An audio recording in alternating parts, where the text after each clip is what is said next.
Hi everyone, Turd Flinging Monkey, how you doing? This video is for men and women, and it involves how to accurately evaluate your own sexual marketplace value. I see a lot of people, especially women, overestimating themselves and thinking they are worth more than they are because they're judging themselves by the standards that they judge the opposite sex. This is wrong. Men and women look for completely different things, and not coming to terms with this is a huge mistake. Let's look at an example of a 35-year-old businesswoman making six figures. This woman's looks are deteriorating, and she's probably not much of a homemaker due to her career. But in her own mind, she will consider herself an amazing catch because she has a successful career, a trait that she herself finds attractive in men. She will reject men that don't meet her expectations and hold out for a man that can easily attract a younger and more attractive woman. If she doesn't realize her true value, she's going to be alone for the rest of her life, aside from the cats that will eat her fingers after she chokes to death on her own self-loathing. Let's also look at a quote-unquote nice guy that gives women what they say they want and doesn't understand why he's always getting dumped and rejected. He may be young, good-looking, caring, and supportive, but that's what he wants in a woman, and is making the mistake of assuming that women are attracted to the same things in a man that men are attracted to in a woman.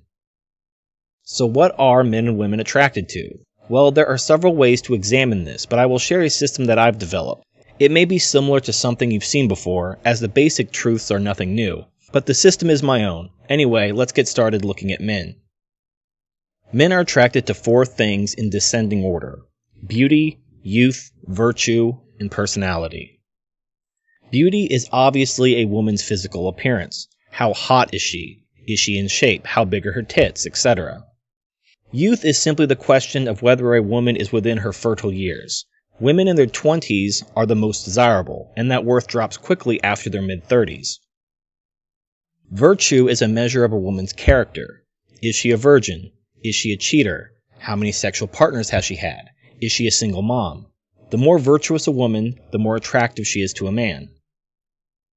Personality is whether the woman is nice, fun to talk to and do things with, interested in similar things as the man, etc.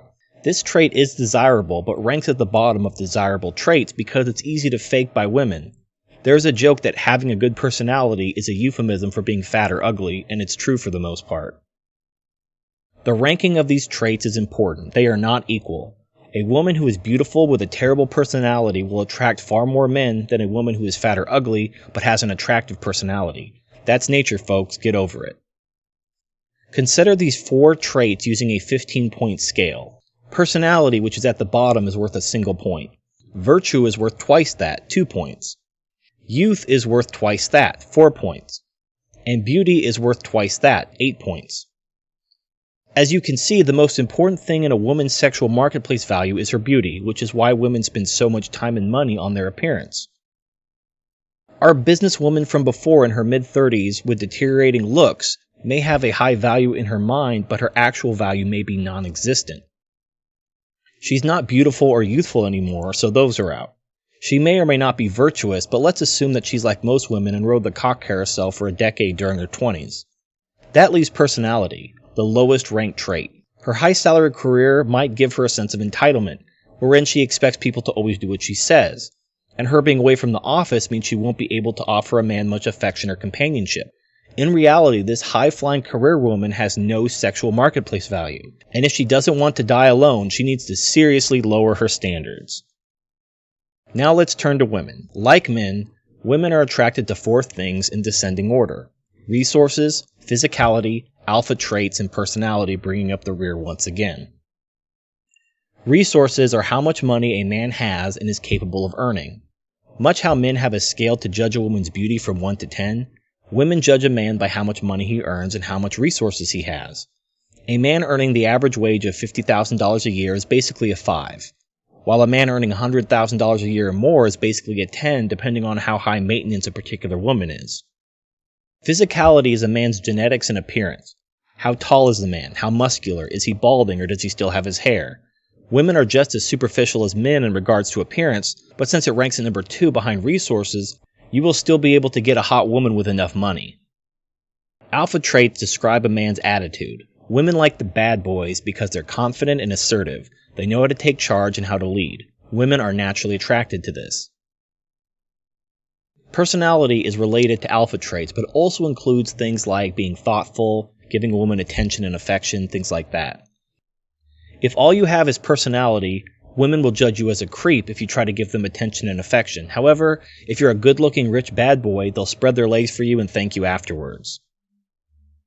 Our nice guy from before lacks both resources and alpha traits, which is why women reject him. He has some marketplace value, but he will either have to lower his standards or better himself in order to attract someone better.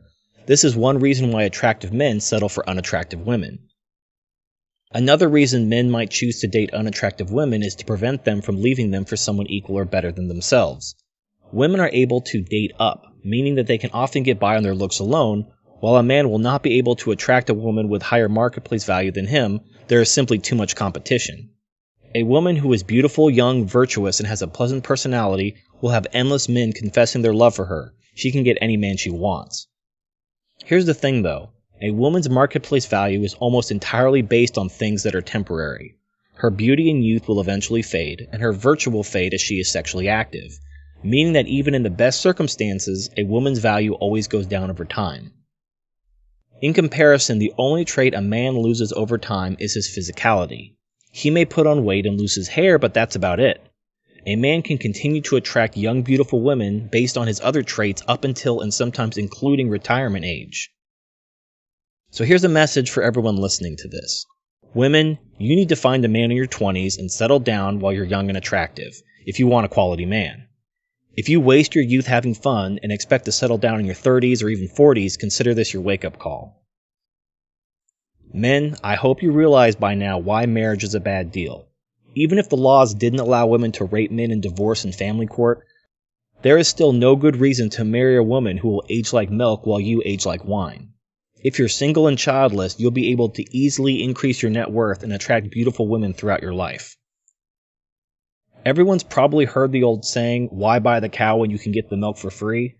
Well, why commit to only drinking the milk from a single cow when you can get milk delivered by a succession of cows throughout your life, each one younger, healthier, and whose milk is more delicious than the last? If you're a young guy, don't worry about women. Just focus on bettering yourself and the women will follow in time. Boys chase girls, but women chase men. Anyway, I hope you found this video helpful. Let me know your thoughts in the comments section, and I'll see you next time.